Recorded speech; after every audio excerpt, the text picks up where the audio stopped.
Good morning. मी संयोजकांना विचारलं की माझं 2 नंबरला लेक्चर का ठेवलंय. तर त्यांनी म्हटलं की पहिलं लेक्चर हे एकदम इम्प्रेसिव्ह आणि भारी माणसाचं ठेवायचं असते, म्हणजे ऑडियन्स सगळ्यात कॅच होतो म्हणते. आणि तिसरं लेक्चर वगैरे आता तो फाउंडेशनचा कार्यक्रम आहे म्हटल्यावर महत्वाचाच आहे. मग मध्ये कोण लेक्चर भेटेना, मग कोणतरी सोम्या गोम्या पाहिजे. मग मॅनेजिंग कमिटीत विषय निघाल्यावर सगळ्यांनी एकमेकांना सांगितलं की सांगलीत एक दुल्ला आहे, काय तर जीएसटी तर काही येत नाही, त्याला बोलवा. म्हणून माझं त्याने ते लेक्चर ठेवलंय. ते किती कौतुक केलं असलं तर ते पुणेकरांनी केलंय, त्यामुळे ते 50% मायनस झालं. ते 58 मिनिटात संपवतील असं नव्हतं. 58 मिनिटात संपव, नाही तर चिठ्ठी पाठवणार. छान. पण आनंद असा वाटतो की पहिले दोन्ही सेशन हिंदी माणसाचे आहेत, टाळ्या वाजवत. आणि पुण्यात सेशन असून पहिला नाशिकचा आणि दुसरा सांगलीचा, हे आणि भारी आहे. विषय दिला ऑफिस मॅनेजमेंट आणि टाइम मॅनेजमेंट. साधारणतः टाइम मॅनेजमेंट आम्हाला जमत नाही असं किती जणांना वाटत असावं, तर हात वर करायला हरकत नाही. सगळे सगळे म्हणताय हात, तर हातच वर आहेत की. आणि तुम्ही सगळ्यांच्या वतीनं तुम्ही कोण सांगणार.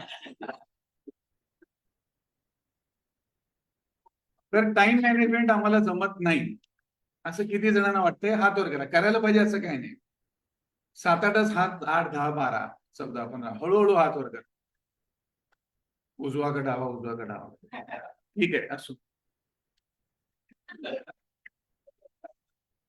तर यांनी सब्जेक्ट मध्ये लिहिताना कंसातच लिहिलंय, reduce stress and boost your productivity. आणि मोटिवेशनल गुरु किशोर लुल्ला. ते गुरु बिरू काय म्हटले तर मला काही माहित नाही, नंतर विचारतो त्यांना तिथं. असं हे बघा, टाइम मॅनेजमेंट आणि वर्क अँड लाईफ बॅलन्स साधारणतः कोणतं तू एक 50 मिनिटं झाली की मला सिग्नल दे, त्यानंतर मी 5 मिनिटात थांबतो. 58 मिनिटं घेत नाही, 55 मध्ये थांबेल. हा, 50 मिनिटं आली की सांग. अलीकडे युट्यूबवर आपण जर काढलं की मोटिवेशनल स्पीकर्स किंवा work and life management, work and life balance, time management, तर हजारो व्हिडिओ तुम्हाला मिळतील. तसंच अनेक चांगले चांगले मोठमोठे स्पीकर सुद्धा आहेत की ज्याचे आपण लेक्चर्स ऐकतो. पुस्तकं तर ठिकाण आहेत, ठिकाण आहे. आता ही जर सगळी पुस्तकं आपण वाचली किंवा युट्यूबवरचे व्हिडिओ बघितले किंवा लाईव्ह लेक्चर्स ऐकले, याच्या मागे आपलं इंटेन्शन काय असतं? का वाचतो, का बघतो, का ऐकतो? कुणी पटापट सांगायला हरकत नाही. काहीतरी नवीन नाही, हाच विषय आपण ऐकायला. काहीतरी is a very general term. हे काय आता ऐश्वर्याचा संसार कसा चाललाय बघितलं तर काहीतरी नवीन ऐकायला मिळालं, ठीक आहे. खरोखर त्यांचा डायव्होर्स आहे का नाही, इथं आपली बायको काय करते बोंबल्याला विचार सुद्धा नाही. म्हणून काहीतरी नाही, काहीतरी स्पेसिफिक असणार ना. कुठला प्रॉब्लेम? मला मुलं होत नाही, प्रॉब्लेम परत जनरलाइज झालं, स्पेसिफिक काही येईल. बघा, time, work and life balance, time management, याचेच लेक्चर्स किंवा याचीच पुस्तकं, याचेच व्हिडिओज आपण काय ऐकतो, काय त्याच्या मागे इंटेन्शन काय? त्याच्यावर टाळ्या.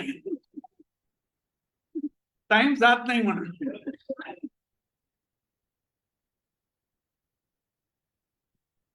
की कुठंतरी ज्याला आपल्याला वाटत असतं की कुठेतरी मी चुकतोय, माझं गणित जमत नाहीये, मग ते वर्क असेल. कारण बघा, वर्क अँड टाइम मॅनेजमेंट मध्ये टाइम मॅनेजमेंट हा शब्द कॉमन आहे बरं का. तुम्ही वर्कच्या जागी काय पण घालू शकता.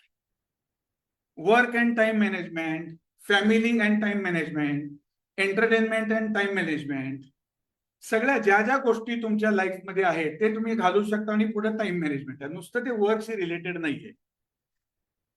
आणि म्हणून मला असं वाटतंय की आपण जर हे सगळी पुस्तकं वाचली, असं गृहीत धरा की तुम्ही अभ्यास केला गेले वर्ष 2 वर्ष आणि 10-20 पुस्तकं वाचली, 10-20 व्हिडिओ ऐकले, 10-20 लेक्चर्स ऐकले, या सगळ्याचा जर सार काढला तर काय मिळतंय हो? काय काय मुद्दे कळतात? फटाफट फटाफट सांगाल का? मी यादी करून आणली आहे, ते मी सांगतोच. पण तुमच्याकडून जर काही आलं की सगळं हे वाचलं, शिकलं, अभ्यास केला, हे सगळेजण काय सांगतात बरं, किंवा काय लिहिलंय, काय मुद्दे कटाकट कटाकट सांगा, काय मिळते? हा, आपला आत्मविश्वास वाढतो एक, आणि पट पट पट पट पट. हा, ट्रिपल एचचा काहीतरी फॉर्म्युला वापरा, आणि आणि स्किल्स कळतात. ओके, आणि होत असलेल्या चुका होत नाहीत वगैरे, 1 2 3 4, आणि 1 2. हा, वामकुक्षीला वेळ मिळतो, म्हणजे रेस्ट मिळते. ठीक आहे, आणि लास्ट, स्वतःच्या एंटरटेनमेंट छंदासाठी वेळ काढते तो. बरोबर आहे. आता हेच मी आता लिस्ट आउट केलं की हे जे सगळेजण सांगतात ते काय सांगतात बघा. एक म्हणजे असं म्हणतात की ध्येय तुम्ही निश्चित करा. हे जे शिकवतात अगदी एमबीएच्या कॉलेजमध्ये तरी तेच आहे. ध्येय म्हणजे काय, लाईफ आणि टार्गेट, हे तुमचं निश्चित करा, त्याशिवाय काही करता येत नाही. नाहीतर तुम्ही कुठेतरी भरकटत जाल. कामाची यादी करा. कामाची यादी केल्यानंतर महत्वाची कामे आधी करा, बिनमहत्वाची कामं नंतर करा. इतरांवर काम सोपवा. डेडलाईन निश्चित करा. फक्त प्लॅनिंग करू नका, ऍक्शन घ्या. वेळ कुठे वाया जातो ते शोधा. लवकर उठा. सूर्याला तुम्ही उठवा, सूर्याला तुम्हाला उठवू देऊ नका. सर्वांना 24 तासच असतात, बरोबर आहे काय? सगळं बघा, हळूहळू आठवा. गेलेला वेळ कधी परत येत नाही. आणि अलीकडे जे नवीन आता निघाले, सोशल मीडियामध्ये वेळ घालवू नका. सोशल मीडियामध्ये मग ते एफबी वगैरे काय असेल ते सांगतात. प्रवासात काम करू शकता, वर्क अँड टाइम याच्यामध्ये बॅलन्स करा. तर बॅलन्स करा म्हणजे काय, परत ते शिकायला लागतंय. त्यानंतर वाचवलेल्या वेळेत तुम्ही जादा काम करू शकता. म्हणजे त्यांच्या कन्क्लुजनला येतात, ते काय येतात हे सगळं तुम्ही केल्यानंतर करू शकता. फॅमिलीकडे लक्ष देऊ शकता, एंटरटेनमेंट करू शकता, वगैरे वगैरे वगैरे. आता हे सगळं आपल्याला माहित नाही का हो, काय यातलं नवीन आहे? We are all chartered accountants, graduates, कोण बीकॉम आहे, कोण स्टुडंट आहे, कोण सिनियर स्टुडंट आहे. 25-25 वर्ष संसार केलाय, खूप फिरलोय, काही जण जग फिरलेत, काही बरे. हे आता मी जी यादी वाचली, यातलं कुठलंही काय माहित नव्हतं. काय वेळ वाचवा, काय याचं काय डोकं लागते का काय?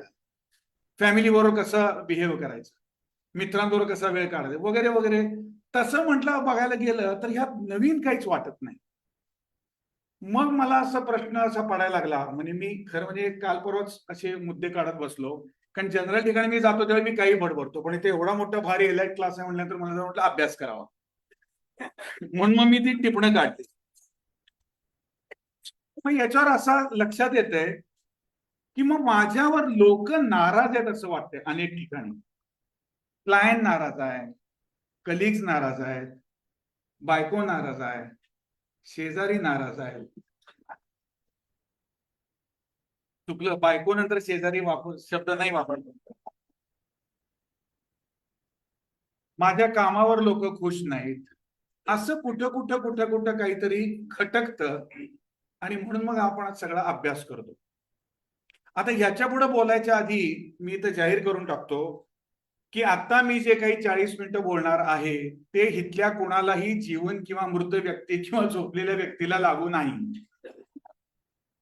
होय हो, कुणाला काही इन्सल्टिंग वाटेल सांगता येत नाही. एक शाणा समजते स्वतःला असं बोललं वगैरे. त्यामुळे मेहरबानी करून माझं भाषण इथं बसलेल्या एकालाही लागू नाही असं सांगा. तिसऱ्याला लागू आहे, कारण आपण ब्रिलियंट आहेच हो, आपण एक्सपर्टच आहे सगळे. म्हणून मी शक्य तिथं मलाच हा शब्द वापरणार आहे. परंतु मला म्हणजे तुम्हाला नव्हे, या हॉलच्या बाहेर असलेले, ते शेजारच्या खोलीतले पण नाही, त्या बिल्डिंगच्या बाहेरच्या लागू आहे असं समजा तुम्ही. जे लोक 100% परफेक्ट आहेत ना, ते परफेक्टच आहेत, त्यांना काही ती चिंता नाही. परंतु जे लोक 100% परफेक्ट नाही आणि आपल्याला ते परफेक्ट व्हायचं आहे, त्या दृष्टीनं चाललोय. आणि म्हणून कदाचित किशोर लुल्ला नावाची एक व्यक्ती परफेक्ट आहे असं यांना वाटतंय, म्हणून त्यांनी मला आता बोलवलं आणि ते मी तुम्हाला द्यायचा प्रयत्न करतो. आणि मी सुरू करायच्या आधी अभिमानानं सांगतो, मी 100% परफेक्ट आहे. टाळ्या वाजवा माझ्यासाठी. मला काही हिस्ट्री आठवत नाही. मी 100% परफेक्ट आहे. आहे म्हणजे आहेच. एक्सेप्ट माझ्या हातातच नाही अशी काही गोष्ट घडली तरच मी चुकतो किंवा वेळेवर जात नाही वगैरे वगैरे सगळे मायनस पॉइंट्स. मग मी विचार करतो जे लुल्लाला शक्य आहे ते याला काय शक्य नाही. मी काय आभाळातनं पडलो नाही, मला काय 48 तास दिले नाहीत, मला काही ट्रॅफिकची काय अडचण काही येत नाही, माझी काही ट्रॅफिक काही लेट होत नाही, माझी काही बायको ऐकत नाही असं नाही, माझा काही स्टाफ अशिक्षित आहे असं नाही. याने प्रश्न पाठवले बघा, त्याने 3 प्रश्न, शेवटी उत्तर देतो त्याची सातारकरांना. तर सगळ्यांना जे आहे ते माझंच आहे. माझं म्हणणं असं आहे, कन्क्ल्युजन, माझ्या 40 वर्षाचा अनुभव, की मला वर्क मॅनेजमेंट का जमत नाही किंवा मला असं का वाटतं टाइम मॅनेजमेंट का नाही, या सगळ्याची कारणं मगाशी तुझी 10-12 वाचली किंवा कुठली असली तर माझा सगळ्यात प्राईम मुद्दा असा आहे की मी ठरवतच नाही की मला परफेक्ट वागायचं किंवा वेळेवर वागायचं. दिस इज द मेन रिझन. मी ठरवतच नाही, मनापासनं मी ठरवत नाही. मग ते मन इथं असतं का इथं असतं माहित नाही. ते आपण ते शिवाणीचं लेक्चर बी के शिवाणीचं आहे का, या होतंय या होतंय वगैरे वगैरे काय असत. माझं पहिलं म्हणणं आहे की आम्ही ते ठरवतच नाही किंवा उत्तम काम केलं, परफेक्ट काम केलं, वेळेवर सगळीकडे गेलं तर माझी इमेज वाढते, माझं गुडविल वाढतं. हे कदाचित मला माहीतच नाही. It's not so easy. It creates my goodwill. माझी इमेज वाढते मार्केटमध्ये सगळीकडे. तुम्हाला थोड्या 5-10 मिनिटांना लक्षात येईल. किंवा त्याच्या पुढे जाऊन मला कळतंय हे सगळं, परंतु मी योजून कानाडोळा करतो. या सगळ्या कॅटेगरीज आहेत या लोकांमध्ये. मला कळतंय परंतु मी योजून कानाडोळा करतो. त्याच्या पुढे जाऊन असं होतंय, मी कानाडोळा इतका करतो की मी योजून खोटं बोलायला लागतो आणि थापा लावायला लागतो. सगळं सस्पेन्स आहे. हळूहळू हळूहळू उघडत जाईल सगळं. भूलभुलैया 3. म्हणजे काय, एक तर मी मनापासून ठरवत नाही, दुसरं माझी इमेज वाढते, माझं गुडविल वाटतं हे मला माहित नाही, तिसरं माझं गुडविल आणि इमेज वाढते हे मला कळतंय परंतु मी योजून कानाडोळा करतो, आणि चौथं कानाडोळा करायची इतकी मला सवय होते की मी खोटं बोलायला लागतो आणि थापा मारायला लागतो आणि त्या रुटीन मध्ये दिवसभर एवढ्या मारतो की मला कळतच नाही मी हे खोटं बोलतोय आणि थापा लावतोय. ते मांजर दूध पिते डोळे मिटून म्हणतात ना, त्याला असं वाटतं की मी डोळे मिटले की लोकांना कळतच नाही मी दूध पिते म्हणून. पण लोकांना कळत असते. लोक लुल्लाला ऍसेस करत असतात बरोबर. एवढी लोक काही बावळट नसतात तिथं. मी उदाहरणं काही सांगायचा प्रयत्न करतो. आता जे काही 3-4 मुद्दे सांगितले त्याच्यावरचं उदाहरण घ्या. वेळेत जाणे आणि न जाणे याची उदाहरण. मगाशी जो मी प्रश्न विचारला ना की टाइम मॅनेजमेंट कळत नाही असं कोण आहे, तर 7-8-10 जण हात वर केले. माझ्या मते तुमच्यासह आणि इथल्या सगळ्यांसह प्रत्येकाला टाइम मॅनेजमेंट अनिल कळतेच, 100% कळते. There is no person in the world who doesn't know what is the value of the time. मी प्रूव्ह करून दाखवतो. मला बस पकडायची, वेळेवर जातो का नाही. काल रात्री मला 1 वाजताची ट्रेन होती. जे काय मला प्लॅनिंग करायचं होतं, झोपायचं, ड्रायव्हरला सोडायला लावायचं, मी पोहोचलो का नाही वेळेवर. मला विमान पकडायचं आहे, जातो का नाही. 10:28 लग्नाचा मुहूर्त आहे, पोचतो का नाही. एखादी व्यक्ती मेली आहे, घरी दर्शनाला जायचंय किंवा 5 वाजता घाटावर नेणार आहेत, 5 वाजता पोचतो का नाही. तिसऱ्या दिवशी उठवणचा कार्यक्रम आहे. आमच्या सिंधीमध्ये पगडी म्हणतात, गुजरातीमध्ये उठवण म्हणतात. 5 बजे उठवण का प्रोग्राम होगा. गावातली 500 लोक बरोबर 5 वाजता हजर असतात का नाहीत, असतात का नाही. मग हे सगळं जर कळतंय याचा अर्थ टाइम मॅनेजमेंट येतेच मला. अदरवाईज या ठिकाणी मी पोचलोच नसतो मला जर कळत नसतं तर. माझ्या सगळ्या बस चुकल्या असत्या, माझी सगळी विमानं चुकली असती. नाटकाला जायचंय, थिएटरला जायचंय, वेळेत माझं ऑफिस बंद होतंय, मी घरात जातो, बायकोला आवरायला सांगतो, दोघं आवरतो, तिथं जातो, ट्रॅफिक प्रॉब्लेम असते, पार्किंग असते, एवढं करून बरोबर 9:30ला शो सुरू व्हायच्या आधी मी खुर्चीवर बसलेला असतो का नाही सांगा. एका आवाजात सांगा. So you know the timing. तुमचं स्वतःच इथं भाषण आहे, येतं का नाही वेळेवर.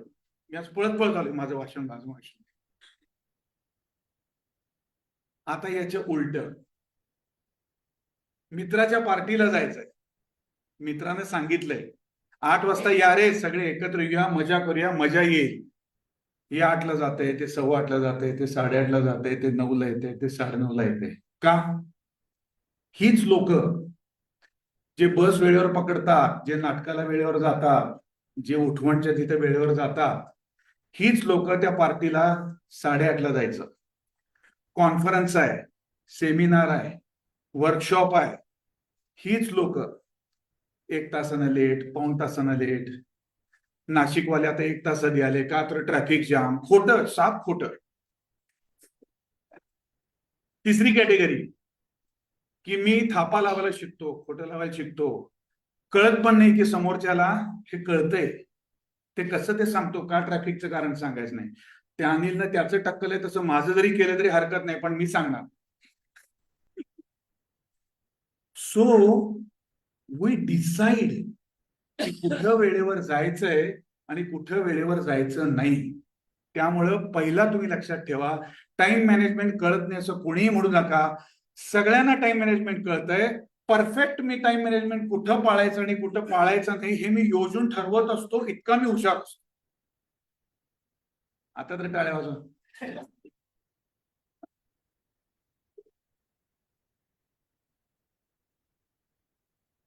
असं केल्यानं काय मिळतो? जिथं परफेक्ट जातो तिथं विषयच नाही.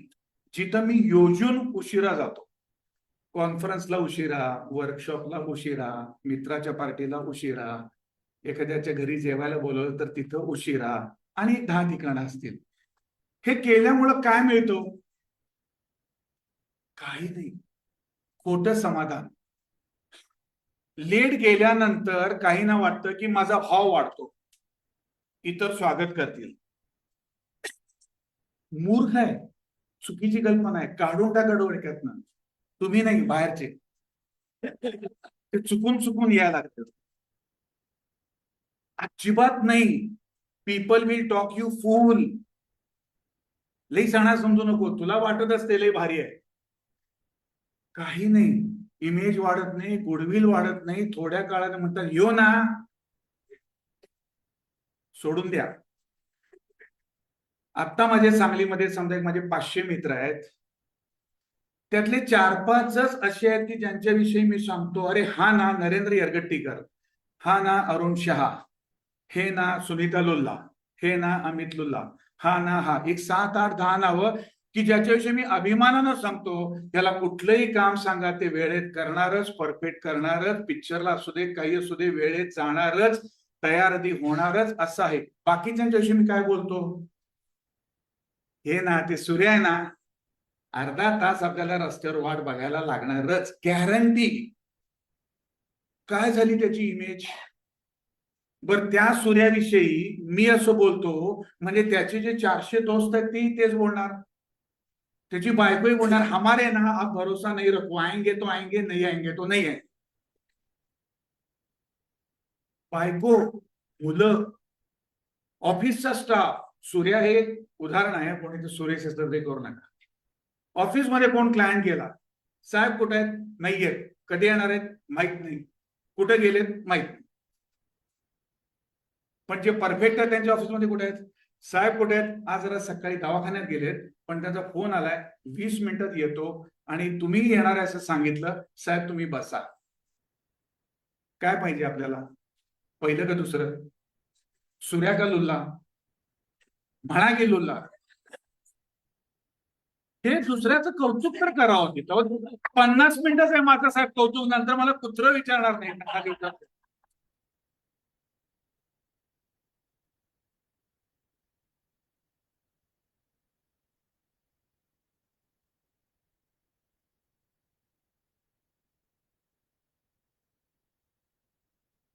हा पाठ जर बाजूला सोडला, आणखी एक दुसरं उदाहरण आणि घटना देतो. फॉल्स प्रॉमिसेस आपण अनेक ठिकाणी करतो, आणि काही तिसरा मुद्दा असा आहे की आपण प्रॉमिसेस देतच नाही, कुठे तर अडकून. फॉर एक्झाम्पल, मी ट्रेन मधनं प्रवास करतो, एखादा मित्र भेटला, मित्र किंवा अनोळखी भेटला, गप्पा गोष्टी केल्या, काहीतरी चर्चा निघते, बाबा हे काय तू जरा सिंधू ते कृष्णा वाचलेस का? मी म्हणतो माझं स्वतःचं पुस्तक आहे. म्हणतो नाही वाचलंय. मी म्हणतो तुला पाठवतो, तुझा पत्ता दे, मी पाठवतो. आणखीन काहीतरी सांगतो, या गावातला असं आहे, ते मी तुम्हाला देतो. हा एक असं, एक समजा तुम्हाला फोन आला, अरे ते एमनेस्टीवरचं एक सर्क्युलर होतं कुठलं, मला मिळत नाही काय? ठीक आहे, मी तुला 15 मिनिटात पाठवतो. डिपार्टमेंटला गेलो, कागद दिली, 4 कागद राहिली, साहेब म्हणतो उद्या आणून द्या. साहेब उद्या कागद आणून देतो. Most of the people not in this hall हे प्रॉमिसेस पाळतच नाही. सांगलीला स्टेशनवर उतरून मी घरी गेल्यानंतर मला आठवतच नाही की कोण तर मला मित्र भेटला होता, त्याच्याशी गप्पा मारल्या होत्या आणि त्याला मी म्हटलं की मी तुला सिंधू ते कृष्णाचं पुस्तक पाठवतो. डिपार्टमेंट मधून बाहेर आल्यानंतर माझ्याकडे नोंदच असत नाही की उद्या सकाळी 11 वाजता राहिलेलं मला द्यायचंय, काय चालतंय की उद्या देतो, परवा देतो. अशी अनेक उदाहरणं, मी 2-2च देतोय कारण वेळ कमी आहे. सगळ्यांकडे तुम्ही ऑब्झर्व करा, प्रॉमिसेस न पाळणे हा एक इतका मोठा गुन्हा, इतका, मी त्याला गुन्हा म्हणतो. हा मी जो विषय मांडतो ना साहेब, हा लाईफ मध्ये मी छोटा विषय मी धरतच नाही, मी हा खूप सिरियस विषय धरत असतो. कारण मी मगाशी सांगितलं, पण याच्यावरच माझं गुडविल आणि अवलंबून असते, याच्यावरच असते. आपण मिनिटाला स्वतःच्या पायावर धोंडा मारत असतो या गोष्टींना, करतच नाही, आपण पाळतच नाही. याच्या पुढे जाऊन आपण प्रॉमिसेस देतच नाही. अनेक ठिकाणी का देत नाही हो? माझ्याकडे ऑडिटला फाईल आली, एखाद्यानं वर्ष संपल्या प्रामाणिकपणे दुसऱ्या महिन्यातच ऑडिटचे पेपर्स आणि दप्तर आणून दिलं. मी जुन्या वर्षी दप्तर म्हणतो, आता तुम्हाला याच्यावर येत असेल. का बरं सांगत नाही की येस तुझं पहिलं आलंय, 4 दिवसात तुझा ऑडिट रिपोर्ट पूर्ण होईल, घेऊन जा. किती जण सांगतात विचार करा. मार्केटमधले सगळे सीए, ऍडव्होकेट सगळे डोळ्यापुढे आणा. ऑन द कॉन्ट्ररी, ज्यावेळी 10 आम्ही टॅक्स प्रॅक्टिशनर्स एकत्र बसतो, मग त्यात सीए असेल, ऍडव्होकेट असेल, आणि का होतं तर त्यांची सगळ्यांची चर्चा कॉमन काय असते? काय सांगतो, क्लायंट वेळेवर माहिती आणूनच देत नाही. अरे 4 महिन्यापूर्वी एकानं आणून दिलाय, तो सुद्धा बोंबला लागलाय, ड्यू डेट आली तरी मला माझ्यानं ऑडिट रिपोर्ट दिला नाही. ह्याच्यावर माझं लेक्चर झाले, मी दिलेत. मी काही मित्रांच्या इथं ऑफिसमध्ये जाऊन सिद्ध करून दाखवलंय दॅट यू आर टेलिंग लाय. आम्ही गप बसतो म्हणजे तू बोललास हे खरं असं नाही हो. आता 9 आणि 9C भरायचंय. माझ्या ऑफिसमधून 1 महिना आधी सर्व क्लायंट्सला लास्ट इयरचे रिमाइंड गेलेला आहे की 9 आणि 9C भरायचा आहे, आणून द्या. 15 दिवसानंतर माझ्या सर्व क्लायंट्सना फोन गेलेले आहेत आणि 3 दिवसापूर्वी माझ्या सर्व क्लायंट्सना दुसरे फोन गेलेले आहेत. माझ्या ऑफिसमध्ये आता 25 9 आणि 9C येऊन पडलेले आहेत आणि मी इथं तर उभा राहून सांगू शकतो की एका आठवड्यात हे माझे 25 डिस्पोजल झालेले असणार म्हणजे असणार. आणि पॅरलली माझे सगळे फोन चालू असतात, दुसरे 25, तिसरे 25. ड्यू डेटला मी ऑफिस बंद केलं तरी चालते, काही फरक पडत नाही. Yes, I can close it, no problem. आणि इतर याच्या विरुद्ध चित्र काय असतं? ऑफिस चालू रात्री 8 पर्यंत, रात्री 9 पर्यंत, 12 वाजले हो रात्री. हे आनंद कसला मिळतोय सांगायला, 12 वाजले रात्री आम्हाला? घाट. How you can enjoy with your colleague saying that कि कल रात को मैं 12 बजे तक बैठा था. अरे it is insulting to you. नाही, कृपया पुढचा मुद्दा, don't curse anybody for your own fault. माझा स्टाफच वेळेवर येत नाही, काय सांगायचं अनिल साहेब, ड्यू डेटच्या 4 दिवस आधी निघून गेला ते. काय सांगायचं, क्लायंट आणूनच देत नाही, परफेक्ट माहितीच आणत नाही, त्याला नाही कसं म्हणायचं, रिलेशन आहेत, शेवटच्या दिवशीच येतात. All false. तुम्ही प्लॅन करा, पहिल्यापासून प्लॅन करा, कंटिन्युअस फॉलोअप करा. फॉलोअपवर आठवतो, सगळ्यांनी पहिला आपण मान्य करूया की मी भारतात जन्मलोय. काय मान्य करूया? मी भारतात जन्मलोय. आणि एकदा भारतात जन्मलोय म्हटल्यानंतर सगळ्यांनी मान्य करूया, कुठलंही काम फॉलोअप केल्याशिवाय होतच नाही. मान्यच करायचं. मी लँड डेव्हलपमेंटचा 35 वर्ष धंदा केला, 11 टाउनशिप केलं, 3000 प्लॉट विकलेत, कोट्यवधी रुपये मिळवलेत. या सगळ्या ह्याच्यात लुल्लाचा आणि माझा पार्टनर राहुल शहाचा इंटेलिजन्स किती. मी जीएसटी प्रॅक्टिशनर आहे, इनडायरेक्ट प्रॅक्टिशनर गेले 40 वर्ष आहेत. यात लुल्लाच्या ऑफिसचा इंटेलिजन्स किती. मी अनेक गोष्टी करतो, रोटरी क्लब मध्ये काम करतो, वगैरे वगैरे संस्थांमध्ये काम करतो. या सगळ्यामध्ये इंटेलिजन्स किती. माझं म्हणणं असं आहे, इंटेलिजन्स हे फक्त 10, 20, 30% लागतं. 70% फॉलोअपला लागतं. जो फॉलोअप उत्कृष्ट करतो तो सगळ्या ठिकाणी यशस्वी होतो. लिहून घ्या. इंटेलेक्च्युअल वर्कचं पर्सेंटेज जास्त असत नाही. तुम्ही स्वतः इंटेलिजन्स व्हायला पाहिजे हे डोक्यातनं काढून टाका. आता intelligence is a group intelligence. तुम्ही, तुमचा मुलगा, तुमचा स्टाफ, तुमचा कॉम्प्युटर, तुमचा लॅपटॉप, तुमचे सॉफ्टवेअर, रिझवानीने जे दिले ते सगळं, दिस इज ऑल कॉल्ड इंटेलिजन्स. पण हे सगळं तुमच्या ऑफिसात आहे असं गृहीत धरा. सगळी लॉची पुस्तकं आहेत, सगळे सॉफ्टवेअर आहेत, बिमल जैनचं भाषण ऐकलं, अविनाश पोद्दारचं भाषण ऐकलं, स्टाफ चांगला आहे, सगळं आहे. तुम्हाला जर फॉलोअप करायची जर ताकद नसेल आणि तुम्ही जर तुमच्या क्लायंटला, तुमच्या मित्राला, तुमच्या फॅमिलीला, तुमच्या स्टाफला फक्त दोष देत असाल तर you won't be successful any time. आणि पण इंटेलिजन्स तुमचा 10-20% कमी जरी असेल, ठीक आहे, मी यांच्या एवढा ब्रिलियंट नाही, मी यांच्या एवढा एक्सपर्ट नाही, मी या वकिला एवढा एक्सपर्ट नाही, मला कमी नॉलेज आहे, काही हरकत नाही, परंतु माझा फॉलोअप चांगला आहे, माझं परफेक्शन चांगलं आहे, I will be more successful than him. बघा, तुम्ही ट्राय करा. मी केव्हाही चॅलेंज स्वीकारून तुमच्या समोर येऊन बसायला तयार आहे. म्हणून मी काय म्हटलं, एकदा भारतात जन्मल्यानंतर तुम्ही मान्यच करायचं की मला फॉलोअप केल्याशिवाय कुठलं काम होतच नाही. डिपार्टमेंटमध्ये गेलो, महिन्यानंतर कागद हरवलेत, तुमचा मेल आला नाही, फाईल सापडत नाही, या वाक्यांवर कृपया कधीही त्रागा करायचा नाही. गृहीतच धरून जायचं की साहेब म्हणणार आहे फाईल हरवली आहे, साहेब एक झेरॉक्स कॉपीचा सेपरेट सेट घेऊन जावा. मी 40 वर्ष लँड डेव्हलपमेंटचं काम केलं, एनए प्रॉपर्ट्या केल्या, कलेक्टर, तहसीलदार, तलाठी, मंत्रालय सगळीकडे आहे. माझ्या पार्टनरने मला शिकवलं तर ऍप्लिकेशन करताना झेरॉक्स सेट कायम 2 एक्स्ट्रा काढायचे, कारण ते हरवणार आणि दुसरं द्यायला लागणारे गृहीतच. दिस इज मॅनेजमेंट. साहेब हे कुठल्याही पुस्तकात सापडणार नाही, चॅलेंज देतो मी. दिस इज मॅनेजमेंट. काय करायचं, तिथं गेल्यावर तलाठी जागेवरच नसतंय. काय करायचंय, 3:30ला लंच टाइम आणि गेल्यानंतर जीएसटी ऑफिसमध्ये सगळे 1ला निघून जातात, 5:45 पर्यंत असेल तर 5ला निघून जातात. नका त्रागा करू ना, ते गृहीत धरा ना, जो 5ला जाणार आहे तुम्ही 4ला जावा ना. तो 1ला लंच जाणार आहे माहित नाही, यू गो एट 12. तुम्ही जाणार 1ला आणि तो 1:30चा 1ला लंचला गेला म्हणून खाली येऊन आम्ही परत चहा पीत गप्पा मारत बसणार तिथं. आपल्या सुधारणा या सगळ्या आपण करायच्या.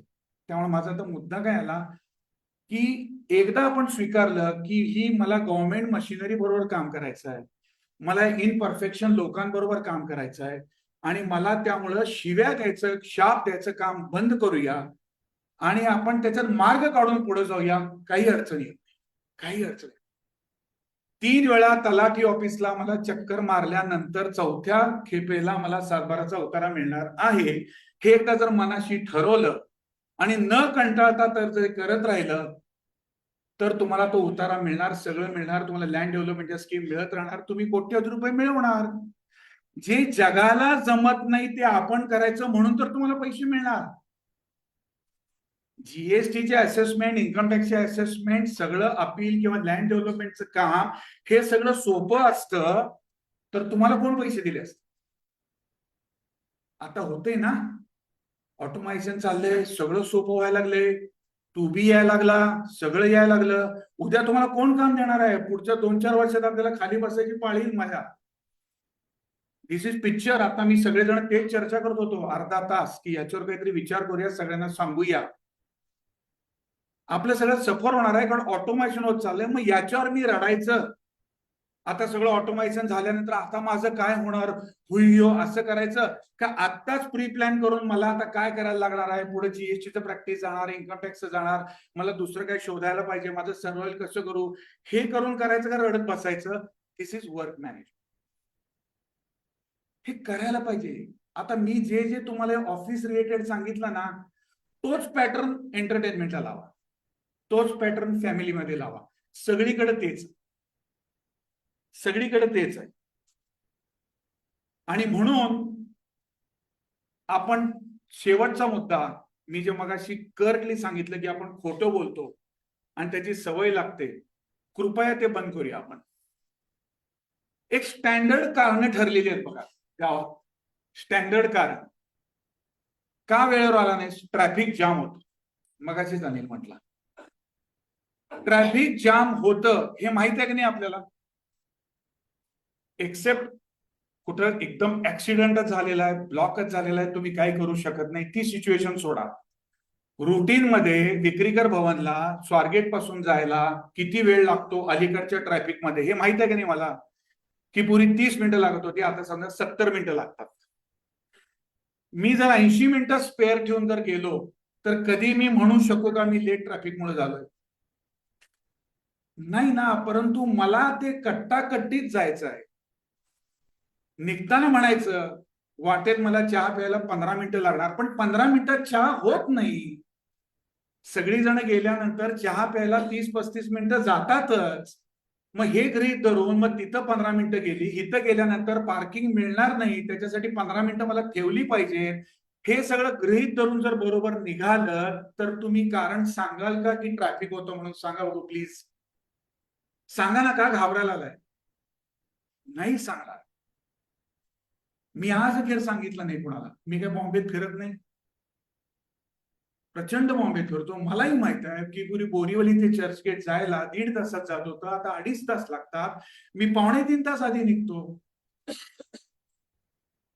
दुसरं मगाचं उदाहरण की ट्रेनमध्ये कोणतं भेटला, मी त्याला म्हटलं पुस्तक पाठवतो, मी पाठवलं नाही. 15 दिवसांना जर तो भेटला किंवा फोन आला, अरे तू ट्रेनमध्ये म्हणला मला म्हटला होतास पुस्तक का पाठवलं नाही, काय उत्तर असतं? शाबास, विसरलो.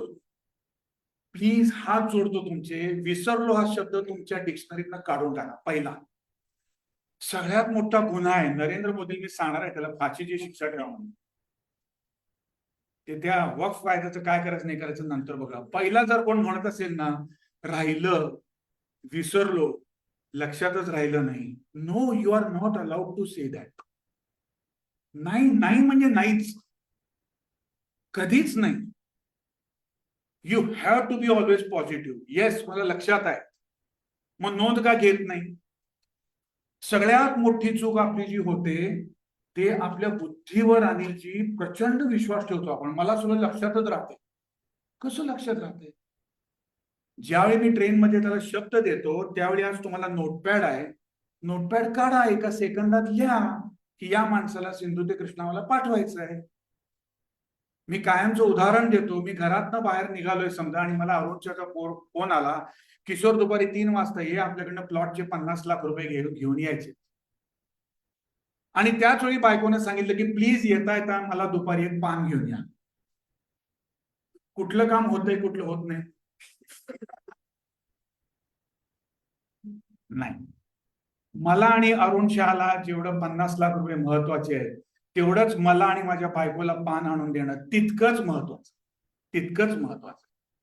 त्यामुळे जे मॅनेजमेंट कोर्सवाले सांगतात ना, मी तेवढं त्याच्याशी असहमत आहे. मी एवढा मोठा नाही की तुम्ही कामं लिहा आणि महत्वाचं आणि बिनमहत्वाचं करा आणि महत्वाची पहिला करा. I don't personally agree with that. सगळी कामं महत्वाची. बायकोनं लिंबू आणायला सांगितला, पान आणायला सांगितलं, त्याचं महत्व, आणि जीएसटीचे मला 1 कोटीची केस करायची किंवा 50 लाख आणायचे, त्या दोन्हीचं महत्व सेमच. दुपारी किंवा संध्याकाळी दोन्ही कामं झालीच पाहिजे. Then you are successful, otherwise मग नाहीतर बायकोसाठी लिंबू, गजरा, गजरा तर सोडा लई लांब, हे कधीच आणणार नाही तुम्ही. आणि म्हणून मला काय म्हणायचं सांगू का? वर्क अँड लाईफ बॅलन्स आहे ना, हा शब्द चुकीचा आहे बरं का. Work and life is a circle. ह्याचा बॅलन्स कधी करूच नका. जर बॅलन्स करायला गेला तर वर्कला महत्व कायम जास्त होतं, लाईफ गेलं बोलत, तिकडे महत्वच जात नाही, ते तराजू बॅलन्स होतच नाही. It is a circle. आणि सर्कल याचा अर्थ काय की वर्क, लाईफ, एंटरटेनमेंट, मजा, मित्र मंडळी, ऑडिट, काय जे काही तुमच्या डोक्यात असेल ना, ऑल शुड ट्रॅव्हल सायमल्टेनियसली, गोल गोल गोल गोल. आपलं लाईफ इतकं मोठं नाहीये की हे केल्यावर ते करतो, ते केल्यावर ते करतो, ते केल्यावर ते करतो, होत नाही. मी 1980 साली ज्यावेळी बीकॉम होतो तेव्हा मी पहिल्यांदा युरोप ट्रिप केली. आता फिनान्शियली सोडून द्या, कुणाला कमी शक्य आहे नाही शक्य, पण मी त्यावेळी असं म्हटलं नाही किंवा वडिलांनी परवानगी दिली की आता बीकॉमला कशाला युरोपला जातोस. शक्य होतं ना, आई वडील होय म्हटले ना, जावा फिरून या. आज माझं सगळं वर्ल्ड फिरून झालंय. का तर एक लक्षात ठेवा की हॉलिडेज साठी काम करतो म्हणजे वीकेंड, तुमचा आयटी मधला शब्द, वीकेंड साठी काम करतो, मंडे टू फ्रायडे मर मर मर मर मरतो आणि सॅटर्डे संडे एन्जॉय करतो. हा फॉर्म्युला कृपया आपल्याला लावून घेऊ नका, चूक आहे. Every work should be weekend, every weekend should be work. आता मी सकाळी 6 वाजता ट्रेन मध्ये उठलो, 7:45ला ट्रेन पोहोचणार होती. 6 ते 7:45 पर्यंत मला सांगलीची आजची उद्याची जेवढी म्हणून कामं होती सगळ्यांची, जे लवकर उठतात मला माहित आहे त्यांच्याशी फोनवर बोललो, बाकीच्यांना व्हॉट्सअप केले. आजचं आणि दिवसभराचं माझं सगळं काम सकाळी माझ्या ट्रेनमध्ये संपलेलं आहे. मी कधी कोणाला सांगत नाही प्रवासात होतो रे, गेल्यावर करतो. नो. वीकेंड मध्ये असला की तुम्ही ट्रिपला गेला याचा अर्थ ऑफिसचं काम बंदच करायचं, आणि ऑफिसमध्ये ज्यावेळी असतात त्यावेळी त्याचं बंदच करायचं. असं करूया नको, त्यानं सक्सेस आपण होत नाही. काही काही कामं खूप बाजूला राहतात. दिवसभरात काम करताना आपल्या डोक्यात कप्पे पाहिजेत. ह्या कप्प्यातनं त्या कप्प्यात, त्या कप्प्यातनं त्या कप्प्यात, त्या कप्प्यातनं परत पहिल्या कप्प्यात सारखं जाता आलं पाहिजे. तुम्ही 15-20 कामं निरनिराळ्या टाईपची ऍट ए टाइम तुम्ही करू शकता. जरी काश्मीरला मनालीला फॅमिली बरोबर गेलेलो असलो, एन्जॉय केलं, तरी तिथं तुम्हाला असे पॉकेट्स 10 मिनिटं 20 मिनिटं नक्की मिळतात की ज्या पॉकेटमध्ये ती ट्रिप डिस्टर्ब न करता तुम्ही इथली कामं फोनवरची सगळी करू शकता. लोकांना सांगायचं नाही की मी कुलू मनालीला आहे रे, त्यामुळे मी आता 10 दिवसांना तुझं काम करतो. नो. सुदैवानं हातात आहे ना यंत्र तुमच्या. किंवा ऑफिसमध्ये काम करत असताना जर अचानक कुठला दोस्ताला सांगितला की नेक्स्ट वीकला आपण दुबईला जाऊया रे 6 दिवस, रिटर्न ड्यू डेट, काम, अशी कॅपॅसिटी पाहिजे. फिनान्शियल मी परत म्हणत नाहीये, तो भाग वेगळा. किंवा घरात कोण आजारीच आहे, जाऊच शकत नाही, that is exceptional case. Routine मध्ये म्हणता आलं पाहिजे अरे चला ग्रुप चांगला आहे ना, मी येतो, I will manage office, urgent असलं तरी. ही ज्याची कॅपॅसिटी आहे तो सगळं करू शकतो. हे आहे म्हणून ते करू शकत नाही, ते आहे म्हणून हे करू शकत नाही. नंतर गेल्यावर ईमेल, अलीकडे ईमेलचे मला अनुभव येतात. मी ईमेल पाठवला, मी ऑफिसमध्ये पोहोचल्यानंतर बघतो आणि उद्या तुला कळवतो. How can it be? Email मोबाईलवर येत नाही. कारमध्ये बसलोय आपण, विलेपार्ले टू मसगाव कारमध्ये आहे, ड्रायव्हर आहे, मी कारमध्ये निवांत बसलोय, 1 तास मला दुसरं काही काम नाहीये, माझ्या मोबाईलमध्ये ईमेल मी पाहू शकतो, त्याचा रिप्लाय देऊ शकतो. Why not? This is a work of 5 minutes and for that you are saying that I am in travelling. मला असं वाटतंय ज्याला पहिला मुद्दा आहे, ज्याला मनापासून काम करायचं आहे ना आणि जो ठरवतो ना, त्याला कुठलंही कारण अडवं येतच नाही. मला तरी येत. म्हणजे एक्स्ट्रीम उदाहरण अशी आहेत की संडासमध्ये जरी बसला असला तरी मी व्हॉट्सअप पाठवू शकतो एक जोक म्हणून. अगदी टोकाच एक, टेक इट लाईटली. आणि म्हणून या सगळ्याचा माझा आता सार सांगतो की त्याचा सार पहिला काय का असणार, ते सगळं निगेटिव्ह काही नाही. Every work is possible through out the day, through out the year, any time. फक्त ते तुम्ही मनाशी ठरवायला पाहिजे. कुठंही शिकायला जायचं कारण नाही. सर माझं आता एवढं भाषण झालं, दॅट इज इनफ. फक्त इथनं बाहेर जाताना मनाशी ठरवा की मला पॉझिटिव्ह ऍटिट्यूड करायचा आहे. कोणाला नाही मी म्हणणार नाही, कोणाला निगेटिव्ह बोलणार नाही, कोणाला अशक्य आहे म्हणणार नाही, कोणाला विसरलो म्हणणार नाही. बघा सगळे शक्य आहे नाही. माझे एकदा 10-12 अपील्स होते वॅटचे.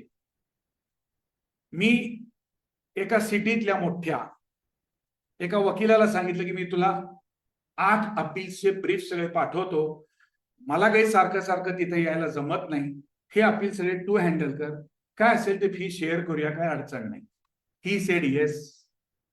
मी 8च्या 8 ब्रीफ कुरिअरनं सगळ्या पाठवल्या. त्यानंतर सारखा फॉलोअप करत राहिलो. 1 महिना फॉलोअप केला. He didn't do anything. कारण मगाचीच काम आहे, असं आहे, तसं आहे, बघतो, आई मेली, बा मेला, हे मेलं, ते मेलं, काय असेल ते असेल.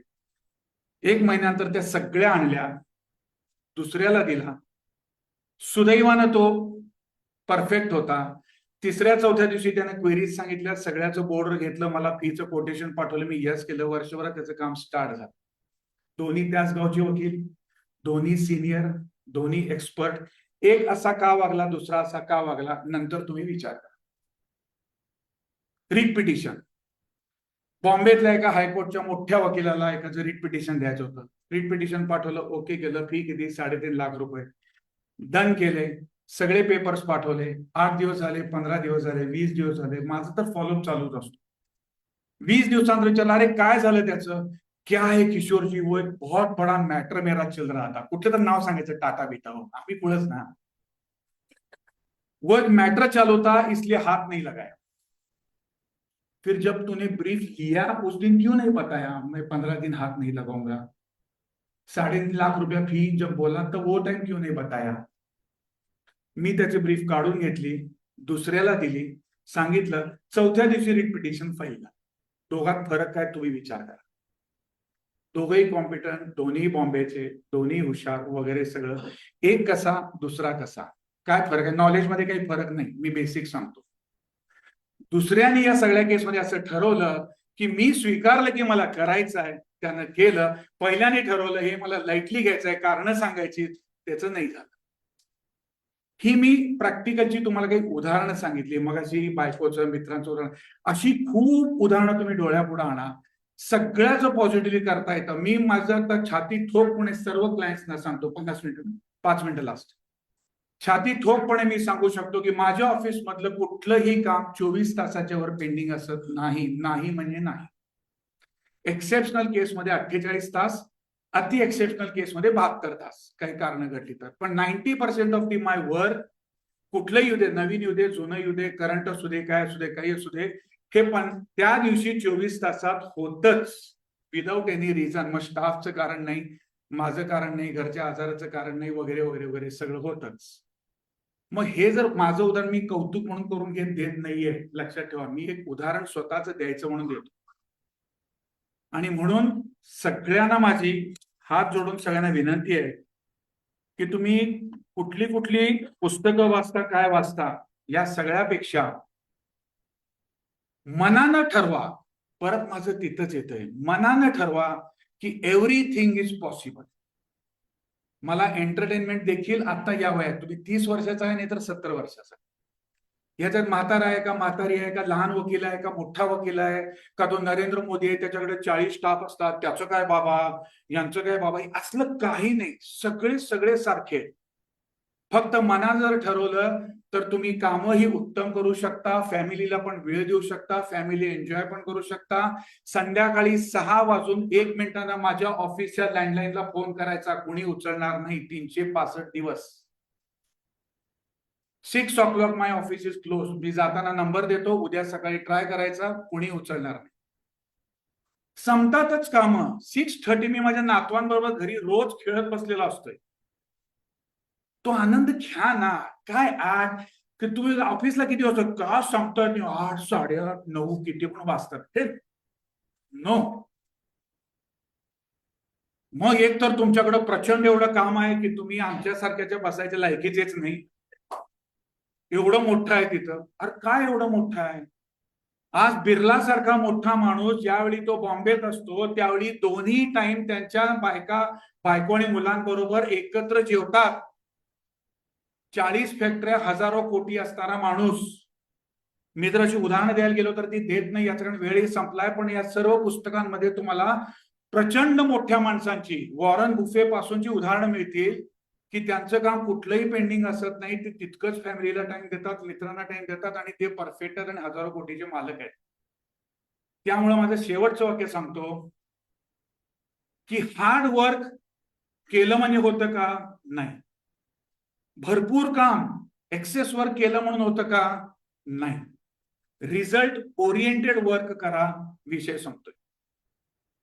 प्रत्येक गोष्टीचा मला संध्याकाळी झोपायच्या आधी रिझल्ट आला पाहिजे.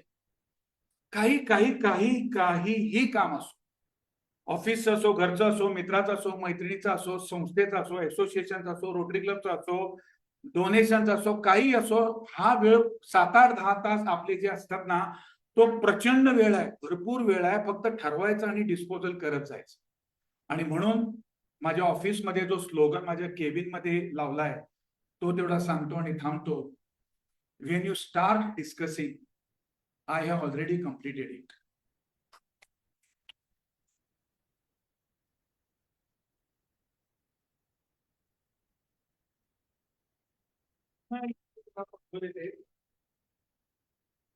एक सेकंड, टाइम असेल तर आणि कोणाला विचारा, पण सडेकरना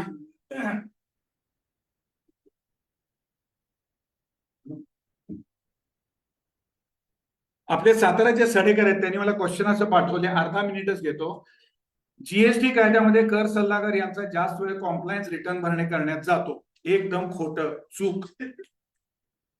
10-15 वर्ष वकिली केल्यानंतर जर तुम्ही कॉम्प्लायन्स मध्ये वेळ घालवत असाल तर सडेकर नाही, परंतु किशोर लुल्ला हा वकील नव्हे. एमटीपीएन आरआरसी काढली, जीएसटीपीएन एनआरआरसी काढली, एएफटी पण असं काढलं, मला वेळ मिळत नाही कारण ड्यू डेट आहे, असं जर कोण 10-20 वर्ष प्रॅक्टिस करणारा वकील म्हणत असेल तर त्याच्यासारखा अनसक्सेसफुल वकील जगात नाही. प्रॅक्टिस सुरू केल्यानंतर पहिले फक्त 2-4 वर्षच काम रिटर्न करायचं असतं, त्यानंतर तुम्ही सुपर कन्सल्टेशन ऍपलेट करायचं असतं, आपल्या स्टाफनीच ते काम करायचं असतं, त्यामुळे ते पहिलं वाक्य चूक आहे. त्यामुळे कायद्याचा म्हणावा तसा अभ्यास होत नाही, भरपूर वेळ असतो, तुम्ही अभ्यास करा, वेळ मिळतो, हे पण वाक्य चूक आहे. तसेच कायद्यामध्ये सारखे बदल होत असतात. भारतात जन्मलाय म्हटल्यावर बदल होणारे गृहीतच धरा म्हणजे तक्रारी येत नाही. आणि हे लक्षात ठेवणे अवघड जाते. त्याचे नियोजन कसे करायचे, नियोजन करायला लागत नाही कारण हे लक्षात ठेवायचंच नसतं. अमेंडमेंट भरपूर येतात, तुम्हाला परीक्षा द्यायची नाहीये, तुम्हाला 100 मार्काचा पेपर द्यायचा नाहीये, जे आहे ते सगळं तुमच्या मोबाईलमध्ये आहे, याच्यामध्ये आहे, सॉफ्टवेअर मध्ये आहे. फक्त त्यावेळी तिथं वाचा, विषय संपवा आणि ज्यावेळी लागेल त्यावेळी तुम्ही ओपन केलं की तुम्हाला सगळं मिळते. एवढे पण हुशार असतो, पुढचा म्हणजे रेफरन्स केलं की तिथं कुठं परीक्षा द्यायची लक्षात काही ठेवत नाही. त्याच्यापेक्षा बायकोचा वाढदिवस लक्षात ठेवा आणि मार्कात नाही. 2, जीएसटी कायद्यामध्ये कर सल्लागार त्यांचा स्टाफ रिटर्न भरणे आणि इतर कॉम्प्लायन्स करत असतो. हे बघा, पहिल्या प्रश्नात तो विचारतोय आमचा वेळ कॉम्प्लायन्स मध्ये जातो आणि दुसऱ्या प्रश्नात ह्योच म्हणतोय की स्टाफचा वेळ जातो. तर असू दे, हे वाक्य बरोबर आहे. सर्व स्टाफ ट्रेनिंग कसे द्यावे जेणेकरून कॉम्प्लायन्स बरोबर होईल. कुठलीही अमेंडमेंट आली की पहिला 4 दिवस ते वाचा. माझ्या ऑफिसमध्ये सर्व स्टाफ बरोबर दर शनिवारी माझी 1 तासाची मीटिंग असते आणि जेवढं मला येतं तेवढं स्टाफला येतं. स्टाफ तयार केला तर ते होतं, पण स्टाफ शिकेल, बाहेर जाईल, क्लायंट ओढेल, हे गृहीत धरायचं. माझ्याकडचे 4 वकील तयार होऊन बाहेर गेलेले आहेत, माझे क्लायंट घेतलेले आहेत, ते सक्सेसफुल आहेत, त्या बँकवर येऊन त्यांनी भाषणं केलेली आहेत, परंतु माझा त्यांचा काही राग नाही आणि सगळे उत्तम आहे. त्यांचंही छान चाललंय, माझंही छान चाललंय. त्यामुळे स्टाफला तुम्ही ट्रेन करा. दर शनिवारी स्टाफची तुम्ही मीटिंग घ्या, सगळं त्यांना शिकवा, सगळं तिथं होतंय. त्याच्यासाठी वेगळं नियोजन वगैरे करायला काही लागत नाही. तिसरं, बऱ्याचदा कॉम्प्लायन्स ऑडिटमध्ये क्लायंटच्या मागे लागायला लागते, क्लायंट रिस्पॉन्स देत नाही, आपल्याला गरज असल्यासारखे काम करायला लागते. या सिच्युएशनला कसे डील करावे, क्लायंटच्या मागे वेल इन ऍडव्हान्स लागायला लागतं. तुम्ही ज्या मागे लागता ते 8-15 दिवस, महिनाभर आधी लागतात. 4 महिने आधी, 5 महिने आधीपासून मागे लागा. मागे लागा म्हणजे एक ईमेल पाठवला असं नव्हे, दर 8 दिवसाला त्याला पिडा. तो म्हटला पाहिजे मला पिडणाऱ्या 2 व्यक्ती आहेत, एक बायको आणि दुसरा माझा वकील. तर तुम्ही कंटिन्युअस मागे लागा. तुमचा स्टाफ, क्लायंट वेळेवर येतो, काही अडचण तिथं होत नाही. क्लायंट रिस्पॉन्स देत नाही असं कधी होत नाही. बस जो रिस्पॉन्स देत नाही सोडून द्या ना. Client is for you, you are not your for client. मी माझं लाईफ जगायचं आहे, मला 4 पैसे मिळवायचे आहेत, मला चैनी करायचं आहे आणि म्हणून मी आहे. Client should not become your blood group.